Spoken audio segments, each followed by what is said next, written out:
All welcome back to my channel Sirisha's world. మేమైతే ఖరగ్పూర్ నుంచి బెంగళూరు అయితే ట్రాన్స్ఫర్ అయిపోయామండి. ఈ మినీ వ్లాగ్ ఏంటంటే మా కొత్త ఇంట్లో ఫస్ట్ డే అండి.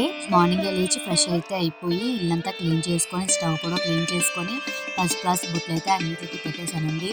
ఇంకా పాలు పొంగించే గిన్నె కూడా పెట్టేశాను. ఇల్లంతా అయితే ఇలా ముగ్గులు వేసుకున్నాము.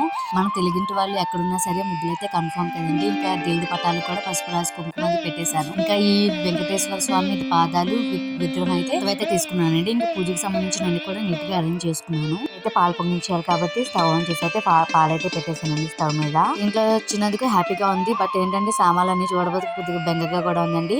మొత్తం అంతా నీట్ గా ఆర్గనైజ్ చేసుకోవడానికి టైం అయితే పడుతుంది.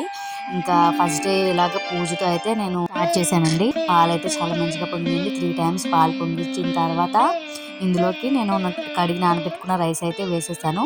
పరమాన్నం వండి దేవుడికి నైవేద్యం పెట్టాలి కాబట్టి ఇంక ఇందులో నేను బెల్లంతో అయితే చేశాను. బెల్లం పాయసం అయితే చేసి దేవుడికి అయితే నైవేద్యం పెట్టేసి పూజ అయితే చాలా ప్రశాంతంగా చాలా బాగా అయిందండి. నార్మల్ టైం పాయసం చేసినప్పుడు కన్నా దేవుడికని ప్రత్యేకంగా చేసింది చాలా టేస్టీగా ఉంటుందండి. నేను చేసింది కూడా నేను ఇప్పటి వరకు చేసిన దాంట్లో చాలా మంచిగా వచ్చిందండి. చాలా టేస్టీగా వచ్చింది ప్రసాదం అయితే. ఇంకా పూజ అయితే చాలా ప్రశాంతంగా అయితే చేసుకున్నానండి. నా ఫస్ట్ డే ఇన్ బెంగళూరు అయితే చాలా బాగా అయింది. ఇంకా ఇప్పటి నుంచి వచ్చిన వ్లాగ్స్ అన్ని కూడా నేను బెంగళూరు నుంచి అయితే చేస్తానండి. ఇంకా మీకు ఎటువంటి వ్లాగ్స్ కావాలో నాకైతే కామెంట్ సెక్షన్లో కామెంట్ చేయడం మర్చిపోకండి. వీడియోగా నచ్చినట్లయితే లైక్ చేయండి, షేర్ చేయండి, సబ్స్క్రైబ్ చేసుకున్న ఛానల్ని. Thank you for watching.